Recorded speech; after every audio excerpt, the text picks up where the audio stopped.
The Pokemon TCG market can definitely be a little tough. With all of its beauty and its glory, it definitely has its fair share of FOMO and its negativity. This is just some stuff that recently I've been struggling with in the hobby, and I thought I'd give you guys some tips and tricks on how I handle my low-key Pokemon addiction and my FOMO craze when scrolling through social media and stuff like that. So in recent events, we've seen tag team cards go absolutely crazy. One card in particular would be the Latios and Latias GX card from the Sun and Moon era. I personally wasn't super involved around this time. I did open Sun and Moon packs, but it was few and far between. But I did my research on YouTube and Reddit, but it seems like this card was sitting around for quite a while. And it wasn't until the recent boom for tag team cards that this card just took off to the moon. My personal speculation is that there's a lot of new Pokemon collectors that are going back and seeing what other awesome cards that they missed out on. I could say that confidently because personally, that's what I'm doing, and a lot of friends that are just getting into the hobby are doing that as well. I have a lot of friends I text back and forth. I'm like, did you see this card in, let's say, Unified Minds? And then we all go and check the card list in Unified Minds. We're like, wow, I didn't know this card was in there,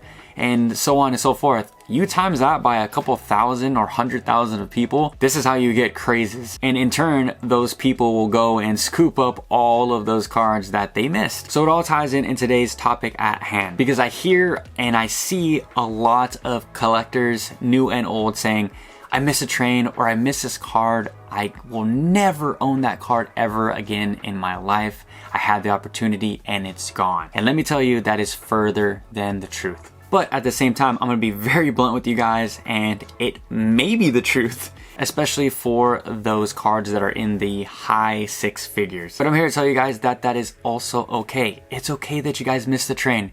You have to remember that there's always going to be a new, bigger, shinier, more expensive card in the upcoming future that you're gonna want more than the card that you were obsessing over a month, a year, 10 years ago. Pokemon is not slowing down and printing fire, amazing sets that are getting better and better per year. Pokemon isn't going anywhere, and neither should you. And here's some advice to you younger collectors that have tons of FOMO when you go on Instagram or YouTube and you're like, you see a PokeRev video or a cool Trainer Ryan video and you go, wow, I'll never have a collection that big.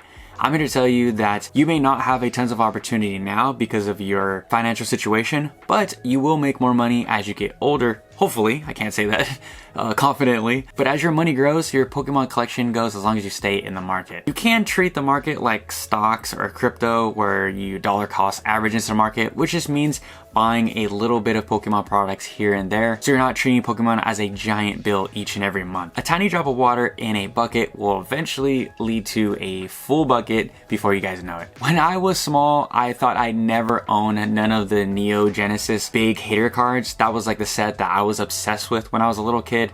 And right now, this day, I am going back and purchasing all of those big cards from my childhood. I never thought that I'd own any of those cards. I would see all the kids in my neighborhood just have all of the top holo cards.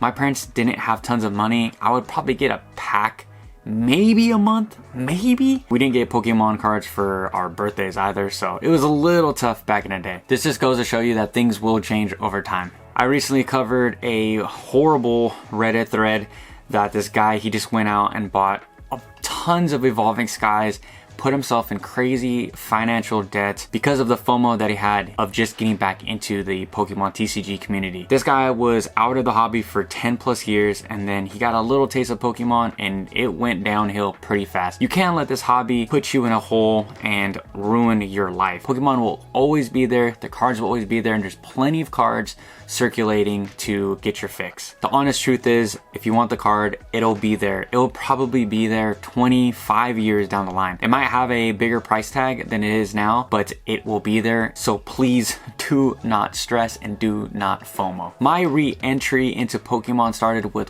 one single Sun and Moon booster pack, and now we have this. We have all this. I know you guys really can't see all of it, but I have a ton of Pokemon product that I just started to buy small increments over time. Definitely was couple thousands of dollars over time. Not saying that this was all cheap. Small increments over time equals a big, fulfilling collection. So how do you guys handle FOMO? How do you guys handle the pressures of social media, even the pressures of Pokemon just shoving Pokemon sets down our throats? Give me any tips or advice in the comment section down below, and go crazy in there. Talk to some other Pokemon collectors in there, make some new friends, etc. And until next time, I will catch you guys later.